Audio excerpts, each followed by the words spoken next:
حي على الفلاح.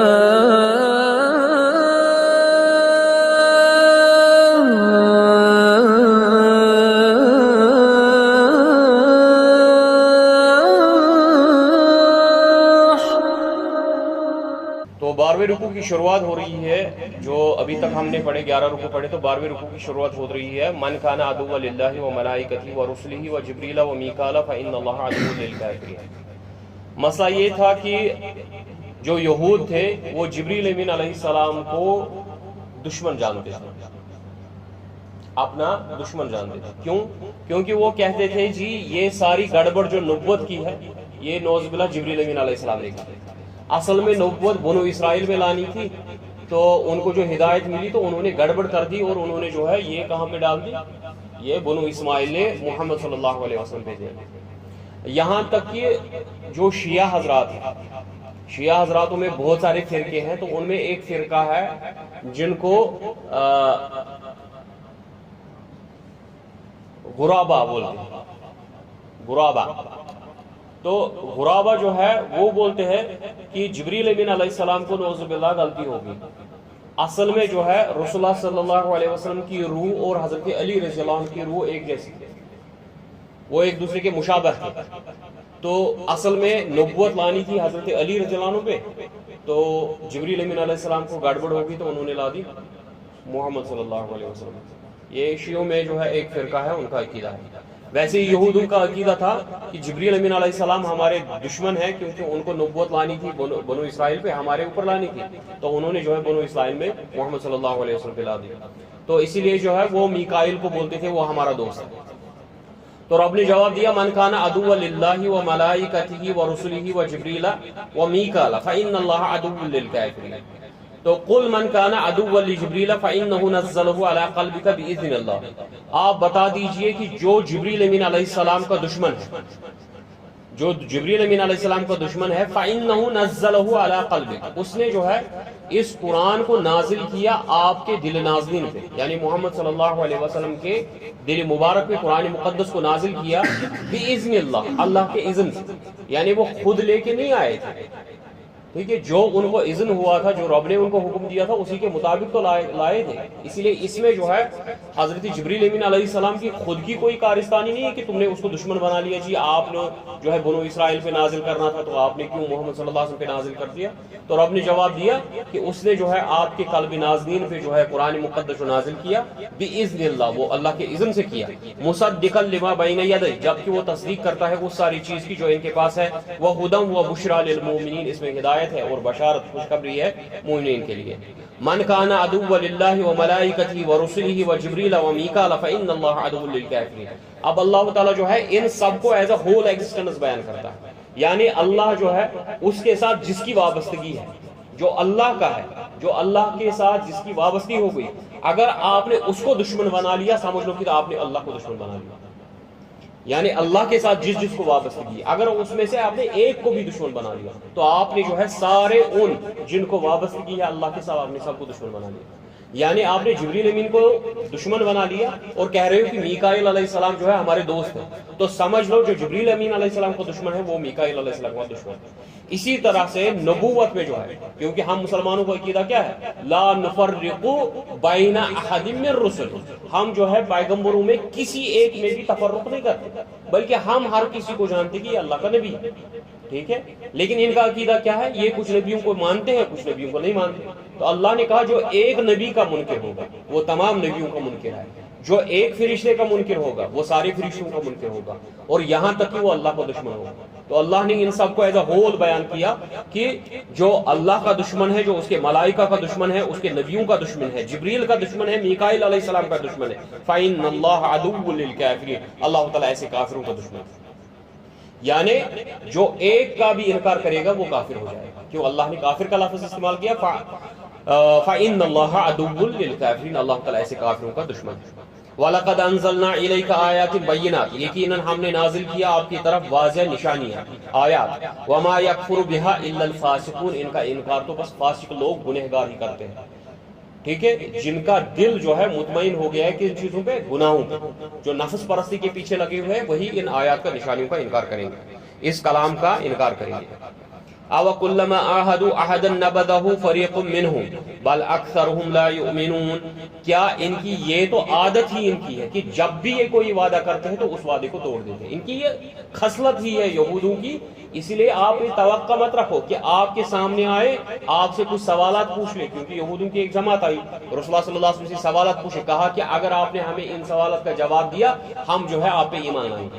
جب نبی رحمت صلی اللہ علیہ وسلم نے سب سوالوں کا جواب دیا تو بولا جی آپ کے پاس یہ وحی لے کے کون آتا ہے؟ تو انہوں نے کہا جی جبریل امین علیہ السلام آتے ہیں. جی بس وہ تو ہمارا دشمن ہے, ہم تو آپ کا جو ہمارا ایگریمنٹ تھا کہ آپ ہمارے سوالوں کا جواب دیں گے ہم مان لیں گے, اب آپ نے جب جبریل امین علیہ السلام کا نام لیا کہ ہم نہیں مانیں گے, ہم آپ پہ ایمان نہیں لائیں گے. بس ادھر ہی جو وعدہ کیا رسول اللہ صلی اللہ علیہ وسلم کے ساتھ ادھر ہی توڑ دیا. تو رب کہتا ہے کہ آپ ان پہ بچوں کو کہ انہوں نے جو ہے وعدہ خلافی کی, ان کی تو خصلت ہی ہے جب بھی یہ وعدہ کرتے تو ان کی خصلت ہے او کلما عہدوا, جب بھی یہ وعدہ کریں گے عہدن کسی بھی قسم کا وعدہ نبذہ فریق منہم, ان میں سے ایک جماعت ایسی کہ اس وعدے کو توڑ دیتی. بل اکثرہم لا یؤمنون, بلکہ ان کی اکثریت ہے یہ ایمان والے نہیں ہیں. ولما جاءهم رسول من عند الله مصدق لما معهم نبذ فريق من الذين اوتوا الكتاب كتاب الله وراء ظهورهم كأنهم لا يعلمون. جب بھی ان کے پاس پیغمبر آئے, یعنی جب رسول اللہ صلی اللہ علیہ وسلم ان کے درمیان آ گئے, مصدقا لما معهم, جو تصدیق کر رہے تھے اس کی جو ان کے پاس آلریڈی تھا. نبذ فریق من الذین اوتوا الکتاب, ان اہل کتاب میں سے انہوں نے جو ہے جو وعدہ کیا ہوا تھا, جو ان کی تورات میں وعدہ تھا, انجیل میں وعدہ تھا, موسیٰ علیہ السلام نے ان سے عہد لیا تھا, یہاں تک کہ جو ہم نے آیت پڑھی حضرت آدم علیہ السلام سے وعدہ لیا تھا کہ جب بھی آپ کے پاس میری طرف سے ہدایت آئے گی آپ نے اس کی اتباع کرنی. یہ وعدہ تو کب سے چل رہا ہے؟ آدم علیہ السلام سے چل رہا ہے کہ جب بھی میری ہدایت آئے گی آپ نے اتباع کرنی. جو ہم نے آدم علیہ السلام کے واقعے میں ذکر کیا, جو ہم نے پڑھا, جب بھی میری طرف سے ہدایت آ گئی آپ نے اتباع کرنی. یہ تو تب سے وعدہ چلا آ رہا ہے, لیکن انہوں نے کیا کیا, اس عہد کو, اس وعدے کو توڑ دیا. یہاں تک کہ کتاب اللہ وراء ظہوری, انہوں نے اللہ کے اس کلام کو جو ہے اپنے پشت ڈال دیا. یعنی جب باقی یہود ان کے پاس, علماء کے پاس, ان راہبوں کے پاس آتے تھے, بولتے تھے جی یہ جو دعوت لے کے آیا تھا اس کے متعلق آپ کیا بولتے ہیں؟ بولے جی پتہ نہیں, ابھی کچھ یقین کے ساتھ نہیں کہہ سکتے, دیکھتے ہیں آگے آگے کیا چلتا ہوگا, لیکن حقیقت لوگوں کو نہیں بولتے. انہوں نے کیا ہے اس کتاب کو جو ہے پس پشت ڈال دیا. تو ان میں سے اکثریت جو ہے وہ کیا ہوگی, کأنہم لا یعلمون, جیسے یہ جانتے ہی نہیں ہے. اب کیا ہو جاتا ہے, جب اللہ کی منزل کی ہوئی کتاب کو, اللہ تعالیٰ کے حق کو کوئی بھی قوم جب پست پشت ڈال دیتی ہے تو پھر وہ کیا کرتی ہے, وہ اس کے مخالف چیزوں کی اتباع کرنے لگتی ہے. یہاں تک کہ جو شیخ سعدی صاحب نے اپنی تفسیر میں کہا وَلِبَكَانَ مِنَ الْعَوَائِدِ الْقُدْرَةِ وَالْحِكْمَةِ الْإِلَٰهِيَّةِ أَنَّ مَنْ تَرَكَ مَا يَنْفَعُهُ, کہ یہ اللہ کا جو ہے ایک یونیورسل قانون ہے, ایک کائنات کا ایک سسٹم, ایک قانون ہے. یہ قانون عائد ہے اللہ کا اور اس کی حکمت ہے, اور یہ جو ہے یہ جب بھی آپ ایسا عمل کریں گے تو یہ ہو کے رہے گا. کیا, ان من ترک ما ينفعه, جو بھی شخص اس شے کو چھوڑ دے گا جس سے اس کو فائدہ ہو رہا تھا, وامکنه الانتفاع, جبکہ امکان تھا کہ وہ اسے نفع اٹھاتا, پاسبل تھا کہ اسے نفع اٹھاتا, فلم ينتفع, لیکن اس نے اسے فائدہ نہیں اٹھایا. ابتلا باشتغال بما يضر, اللہ تعالیٰ اس کو اس میں مشغلہ کر دیتا ہے, اس میں مشغول کر دیتا ہے جس سے اس کو نقصان پہنچتا ہے. جب اس نے نفع والی چیز کو چھوڑ دیا, قانون کیا ہے, آپ نے نفع والی چیز کو چھوڑ دیا تو آپ ملوث ہو جائیں گے نقصان والی چیز میں. فمن ترک عبادت الرحمن, جس نے رحمان کی عبادت چھوڑ دی, ابتلا بعبادت الاوثان, اس کو پتھروں کی عبادت میں لگا دیا جاتا ہے. ومن ترک محبت اللہ وخوفه ورجاؤه ابتلا بمحبت غیر اللہ وخوفه ورجاؤه, جو اللہ کا خوف, اس کے متعلق جو ہے اچھا گمان اور اس پہ توقع اور اعتماد اور یقین چھوڑ دیتا ہے, اللہ تعالیٰ اس کو جو ہے مخلوق کے خوف میں ملوث کر دیتا ہے, مخلوق پہ اس کی توقع ہو جاتی ہے اور مخلوق پہ وہ انحصار کرنے لگتا ہے.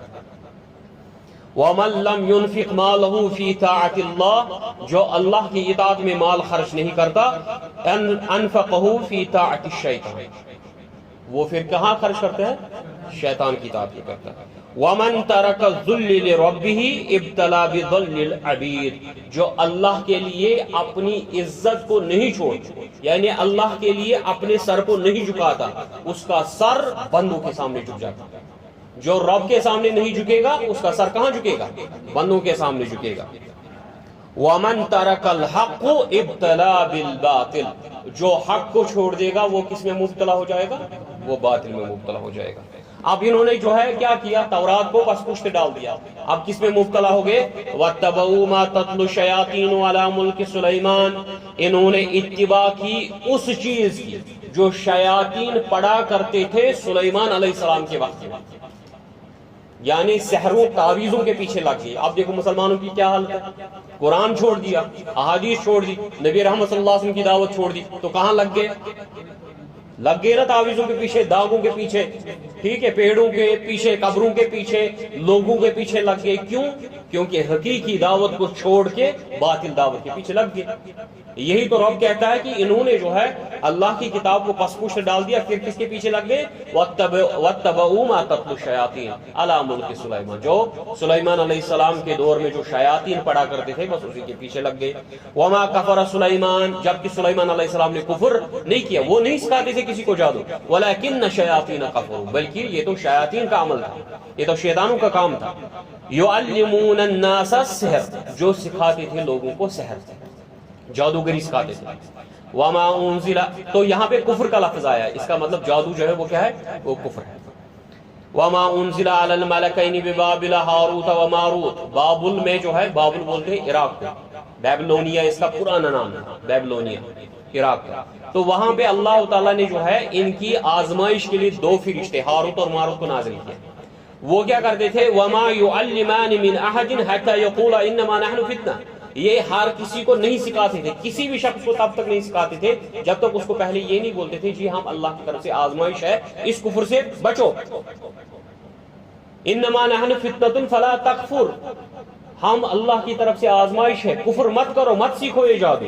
فیتعلمون منہما ما یفرقون به بین المرء وزوجہ، پس جو ہے یہ سیکھتے تھے ان سے وہ سحر جس سے جو ہے کیا کرتے تھے؟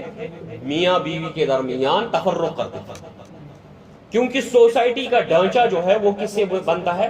میاں بیوی کے محبت سے بنتا ہے، ان کی شفقت سے بنتا ہے۔ جب تک ان کے اندر الفت ہے، محبت ہے، تب تک سوسائٹی کا ڈھانچہ ٹھیک ٹھاک ہے۔ شیطان کیوں اسی کتاب میں بیٹھا ہے؟ صحیح مسلم کی روایت ہے، رسول اللہ صلی اللہ علیہ وسلم نے بیان کیا کہ جو شیطان ہے یہ پانی پہ اپنا تخت لگاتا ہے، پھر جو ہے ارد گرد پوری دنیا میں اپنے چہلوں کو بیچتا ہے، پھر جب چہلے شام کو آتے تو ان سے پوچھتا ہے جی بتاؤ آج دن میں کیا کیا؟ کوئی بولتا ہے جی میں نے چوری کروائی، میں نے فلانی کیا، میں نے فستانی کیا، بولتا ہے آپ نے کچھ نہیں کیا۔ پھر ایک شیطان جو ہے وہ آتا ہے، بولتا ہے جی میں نے جو ہے آج میاں اور بیوی کے درمیان تفرق کیا، میں نے لڑائی کروائی، کہا آج تو نے کوئی کام کیا، یہ ہو گیا جو آپ نے کام کیا۔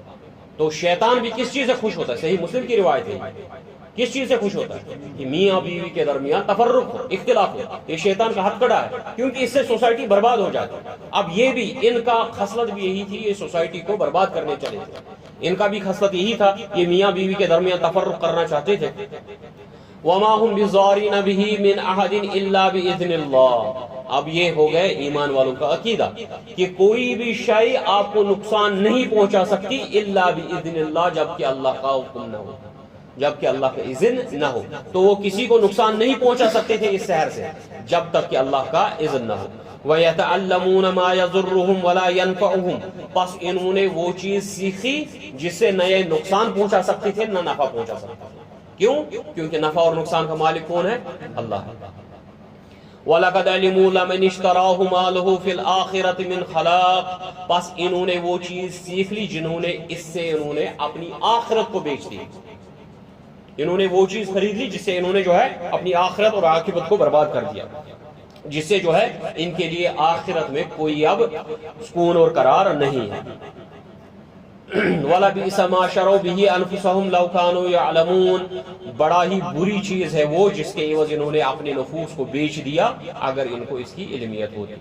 وَلَوْ أَنَّهُمْ آمَنُوا اگر یہ ایمان لاتے وَاتَّقَوْا اور اللہ سے ڈرتے لَمَثُوبَةٌ مِّنْ عِنْدِ اللَّهِ خَيْرٌ پھر اللہ کے پاس ان کا ٹھکانہ بہت ہی اچھا ہوتا.